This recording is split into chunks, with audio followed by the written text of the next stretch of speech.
آج کا میرا موضوع ہے شہادت علی رضی اللہ تعالیٰ عنہ۔ اصل میں حضرت علی رضی اللہ تعالیٰ عنہ کی شہادت بھی اسی الفتنۃ الکبریٰ کا تسلسل ہے، وہ جو عبداللہ ابن سبا کا پیدا کردہ عظیم ترین فتنہ تھا، اسی کا ایک نتیجہ حضرت علی کی شہادت بھی ہے، لیکن وہ بات ذرا تفصیل سے سمجھنی ہوگی، اور اس کے لیے میں ممنون احسان ہوں۔ حال ہی میں ایک کتاب چھپی ہے، ڈاکٹر سید رضوان علی ندوی، وہ محقق ہیں تاریخ کے، انہوں نے بڑی تاریخی تحقیق کے بعد جو باتیں بیان کی ہیں وہ میں آپ کے سامنے رکھ رہا ہوں۔ عرب میں جنوب مغرب کی کونے میں جہاں یہ یمن بھی آباد ہے، اس کے اوپر نجران ہے، اسی علاقے میں یمامہ کا علاقہ کہلاتا ہے، یہاں ایک قبیلہ آباد تھا بنو تمیم۔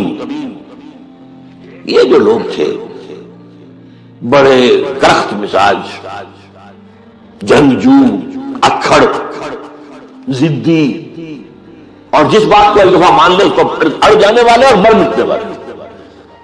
یہی سے فتنہ پہلا اٹھا تھا، سب سے بڑا جو نئے جھوٹے نبی کھڑے ہوئے تھے ان میں سب سے بڑا تو مسلمہ کذاب کا یہی تو علاقہ تھا، اور اس کے خلاف اس فتنے کی سرکوبی میں کتنے صحابہ، 1200 صحابہ ایک جنگ کے اندر شہید ہوئے، جن میں 500 جو ہیں وہ فاسق رضی اللہ تعالیٰ عنہ۔ تو یہ لوگ یہ تھے بڑے زوردار تھے۔ اس قبیلے کے بارے میں حضرت عمر رضی اللہ تعالیٰ عنہ نے ایک بڑی عظیم حکمت عملی اختیار کی، ان کو وہاں سے اکھاڑ کر اور ایران کی سرحدوں پر آباد کر دیا، اب جہاں پر جہاد ہو رہا تھا، تاکہ ان کے اندر جو یہ جنگجوئی ہے یہ اب اس مقصد کے لیے استعمال ہو، اب وہ دارالاسلام کی توسیع کے مقصد کے لیے استعمال ہو، اور وہ ہوئی۔ حضرت عمر نے 2 چھاؤنیاں بنائی تھی رضی اللہ تعالیٰ، کوفہ اور بصرہ، کیونکہ ظاہر بات ہے کہ اب جو اسلام کا دائرہ پھیل رہا تھا اور اسلامی حکومت پھیل رہی تھی، اور زیادہ تر جو ہے مشرق کی طرف پھیل رہی تھی، ایران اور خراسان وغیرہ کی طرف، تو اب مدینے سے اس کا کنٹرول اتنا آسان نہیں تھا، فاصلہ تھا، تو چھاؤنیاں بنائی تاکہ یہ اس سرحد کے اوپر یہ موجودہ مرکز رہے، یہاں فوجیں موجود رہیں، کہیں کوئی بغاوت ہو تو اس کو کچلنے کے لیے وہ قوت فوری طور پر دستیاب ہو سکتی۔ یہ لوگ ہیں کہ جو عبداللہ ابن سبا کی فتنے سے سب سے زیادہ متاثر ہوتا، ان کی مزاج میں وہ کجی تو تھی نا۔ حضرت عمر بھی ان کا جو ایک مضبوط کنٹرول تھا انہیں دبائے رکھا ہے، اور ان کا رخ جو ہے ایک دوسری طرف موڑ کر اس سے اسلام کو فائدہ پہنچایا، لیکن اس کے بعد جب فتنہ جو آیا یہ عبداللہ ابن سبا، تو سب سے بڑھ کر یہی لوگ اس کے ماننے والے، اور انہی میں سے وہ لوگ تھے جنہوں نے جانیں بھی دے دی ہیں، جنہیں حضرت علی نے زندہ جلایا ہے، اس لیے کہ وہ کہتے تھے کہ علی خدا ہے۔ اے علی تم خدا ہو، تم ہمیں آگ میں جلا رہے ہو، یہ تو تم ہمارا امتحان لے رہے ہو۔ وَلَنَبْلُوَنَّكُمْ بِشَيْءٍ مِّنَ الْخَوْفِ وَالْجُوعِ وَنَقْصٍ مِّنَ الْأَمْوَالِ وَالْأَنفُسِ وَالثَّمَرَاتِ۔ اب وہ اس آیت کو اپنے اوپر منطبق کر رہے ہیں۔ تو یہ جو تخت لوگ تھے انہوں نے در حقیقت جو ہے عبداللہ ابن سبا کے کردار میں سب سے بڑا رول پلے کیا، اور انہی کے ہاتھوں حضرت عثمان شہید ہوئے رضی اللہ تعالیٰ، اور اس کے بعد انہوں نے حضرت علی رضی اللہ تعالیٰ عنہ کو اپنے گھیرے میں لے لیا، کیونکہ انہی کی کثیر تعداد موجود تھی مدینے میں جب حضرت عثمان شہید ہوئے۔ اس کے بعد اب ظاہر بات ہے کہ کوئی نہ کوئی تو خلیفہ ہونا چاہیے۔ حضرت طلحہ سے کہا گیا انہوں نے معذرت کر لی، حضرت زبیر سے کہا گیا انہوں نے معذرت کر لی۔ اب ظاہر بات ہے کہ حضرت علی آخر امت کو چھوڑا تو نہیں جا سکتا تھا بغیر امام کے، انہوں نے قبول کر لیا، اگرچہ حضرت حسن روکتے رہے کہ ابا جان یہ ان لوگوں کی بیعت جو ہے آپ قبول نہ کیجیے۔ حضرت حسن تو ان میں سے جو حضرت عثمان کے دروازے پر کھڑے تھے پہرے دار کی حیثیت سے، حسن و حسین رضی اللہ تعالیٰ عنہ، انہیں تو معلوم تھا فتنہ جو کون لوگ ہیں۔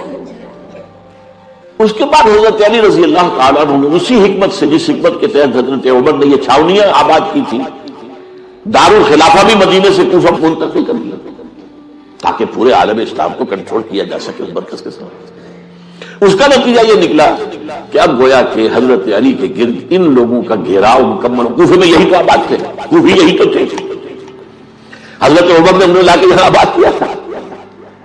جب حضرت علی نے کوفے کو اپنا دارالخلافہ قرار دیا تو گویا کہ ان کا پھر عمل دخل بہت بڑھ گیا۔ ایک طریقے سے یہ کہا جا سکتا ہے کہ انہوں نے اب حضرت علی رضی اللہ تعالیٰ عنہ کو اپنے محاصرے میں لے لیا، چنانچہ جنگ جمل کے موقع پر یہ ہوا ہے، یہ صلح ہو گئی تھی۔ حضرت عائشہ رضی اللہ تعالی عنہ کے جو نمائندے تھے اور ادھر سے حضرت علی، صلح ہو گئی تھی، طے ہو گیا تھا کہ ہاں قاتلین عثمان کو جو ہے اس کو سزا دی جائے گی، قصاص لیا جائے گا حضرت عثمان کی قتل کا۔ لیکن ان لوگوں نے 10,000 آدمی کھڑے ہو گئے کوفے کے اندر، ہم سب قاتل ہیں عثمان کے، لوگ قصاص ان سے اگر لے سکتے ہو۔ اس کے نتیجے میں اور انہوں نے جنگ شروع کر دی، اور جب جنگ شروع ہو جائے تو پھر اس کے بعد تو کوئی نہیں دیکھ سکتا کیوں شروع ہوئی، کیسے شروع ہوئی، کس نے شروع کی۔ اب تو یا مارو یا مرو، وہی باتیں ہوتی۔ 10,000 مسلمان ایک رات میں شہید ہوئے جنگ جمل۔ اب اس کے بعد حضرت علی رضی اللہ تعالیٰ عنہ کی خلافت جو ہے حضرت امیر معاویہ نے ماننے سے انکار کر دیا۔ جب تک قاتلین عثمان کو سزا نہیں دیتے ہم بیعت نہیں کریں۔ یہ نہیں کہ دعویٰ کیا ہو کہ میں خلافت کا حقدار ہوں، یہ نہیں، لیکن یہ کہ آپ کو ان کو سزا دینی چاہیے۔ اب یہ تھا وہ مخمصہ جس میں حضرت علی رضی اللہ تعالیٰ عنہ وہ فرماتے ہیں کہ میرا ساتھ دو تو میں ان قاتلین عثمان سے سزا جو ہے ان کو سزا دے سکتا۔ ادھر انہیں پتا تھا کہ میں سرنڈر کرتا ہوں تو مجھے علی تک تو پہنچنے کوئی نہیں دے گا، راستے میں ختم کر دیں گے رضی اللہ تعالیٰ عنہ۔ تو یہ پیچ تھا ایک جو ایسا پڑا ہے۔ اب اس میں جب حضرت معاویہ اور حضرت علی کے مابین فیصلہ کن جنگ ہوئی، جنگ صفین جسے کہتے ہیں، جس میں 70,000 مسلمان ایک دوسرے کی تلواروں، تیروں، نیزوں سے قتل ہوئے۔ اس موقع پر حضرت معاویہ کی طرف سے ایک آفر آئی، قرآن مجید کو نیزے پر اٹھا کر لوگوں نے کہا کہ یہ خوریزی بند کر دو، ہم قرآن کا فیصلہ ماننے کو تیار ہیں۔ حضرت علی دیکھ رہے تھے کہ یہ اصل میں میری فتح کو شکست سے بدلنے کا پروگرام ہے، تقریباً فتح میری ہو چکی ہے، لیکن یہ جو طبقہ تھا یہ ان کا نہیں، بڑی ٹھیک بات کہہ رہے ہیں، وہ مانیے ان کی بات، جنگ بند کی۔ انہوں نے ہی یہی لوگ تھے جنہوں نے مجبور کیا حضرت علی کو کہ وہ تحکیم پر رضامند ہو جائے۔ اس کے بعد تحکیم میں جو معاملہ ہوا، حضرت علی حضرت عبداللہ ابن عباس کو اپنی طرف سے حاکم بنانا چاہتے تھے، یہ اڑ گئے نہیں، یہ اڑ جانے والے لوگ، اور یہی اصل قوت ہے، وہاں ساری طاقت کوئی نہیں تھی۔ تو انہوں نے ابو موسیٰ اشعری کو اپنی طرف سے مقرر، وہ بہت نرم خو آدمی تھے، انہیں بناؤ۔ بہرحال جو بھی بات طے ہوئی اور تاریخ کی روایتوں میں اختلاف ہو سکتا ہے، کہا یہ جاتا ہے کہ طے تو یہ ہوا تھا حکمین کے مابین، ادھر سے ابو موسیٰ اشعری، ادھر سے عمرو بن العاص رضی اللہ تعالی عنہ، کہ آپ اپنے جو کلائنٹ ہیں حضرت علی آپ انہیں معزول کر دیجئے، میں معاویہ کو معزول کر دیتا ہوں، پھر جو ہے مسلمان فیصلہ کر لیں کسی اور کی عبادت۔ انہوں نے کھڑے ہو کے کہہ دیا میں علی کو معزول کرتا ہوں، اور عمرو بن العاص نے کہا کہ میں معاویہ کو قائم کرتا ہوں۔ اب یہ ہے روایت، واللہ عالم اس میں کتنا سچ ہے کتنا جھوٹ ہے، میں کوئی مورخ نہیں ہوں، میں کوئی تاریخ کا محقق نہیں ہوں۔ اس کے بعد جو ہے اب یہ لوگ انہوں نے کہا کہ مانیے تحکیم کو، اور جب انہوں نے حضرت علی نے اس تحکیم کے فیصلے کو ماننے سے انکار کیا تو باغی ہو گئے، حضرت علی کو کافر قرار دیا،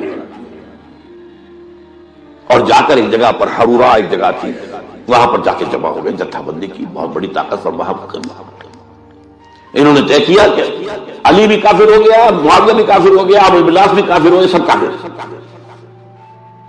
حضرت علی کی طرف سے ایک گئے سفیر ان سے بات کرنے کے لیے، تو انہوں نے کہا تم نے تو کہا تھا کہ تحکیم کو تسلیم کرو، کہ ہاں ہم نے گناہ کیا تھا، کفر کیا تھا، ہم توبہ کی ہم نے، اگر علی بھی مان لے کہ میں نے مان کر کفر کیا تھا اب میں توبہ کرتا ہوں تو ہم ان کی بات مان لیں۔ اب حضرت علی اس طرح کا جھوٹ کیسے بول گئے، انہوں نے تو کوئی کفر نہیں کیا۔ بہرحال انہوں نے پھر بھی نرمی برتی کہ دیکھو اگر تم کوئی خوریزی نہیں کرو گے، فساد نہیں مچاؤ گے تو میں تمہیں کچھ نہیں کہوں گا، لیکن وہ اپنی ان شرارتوں سے باز نہیں آئے۔ تو پھر تیسری جو بڑی جنگ ہوئی ہے ان جنگوں میں، جنگ نہروان کہلاتی ہے، حضرت علی کی جنگ خوارج کے ساتھ، جس میں 4,000 خارجی جو ہے ختم۔ اور یہ بات اب آپ نوٹ کر لیجیے کہ یہ لوگ جیسا کہ اکھڑ لکھے لیکن اپنی بات پر ڈٹ جانے والے تھے، لیکن ساتھ ہی دیندار بھی تھے، نمازی اور روزدار بھی تھے۔ یہ اس طرح کے لوگ نہیں تھے کہ جو فاسق اور فاجر، بس یہ مزاج کا ایک ہے جس بات دل میں بیٹھ گئی اڑ گئی۔ یہ اصل میں انہوں نے پھر فیصلہ کیا کہ اور تو ہمارے بس میں اب کچھ نہیں ہے، ان تینوں کو قتل کر دیا جائے، علی کو بھی اور معاویہ کو بھی اور عمرو بن العاص کو بھی۔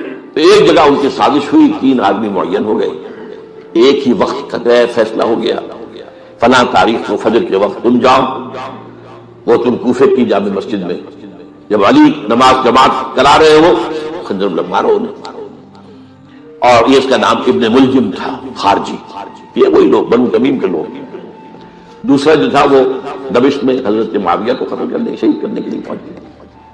تیسرا مصر پہنچ گیا حضرت عمرو بن العاص۔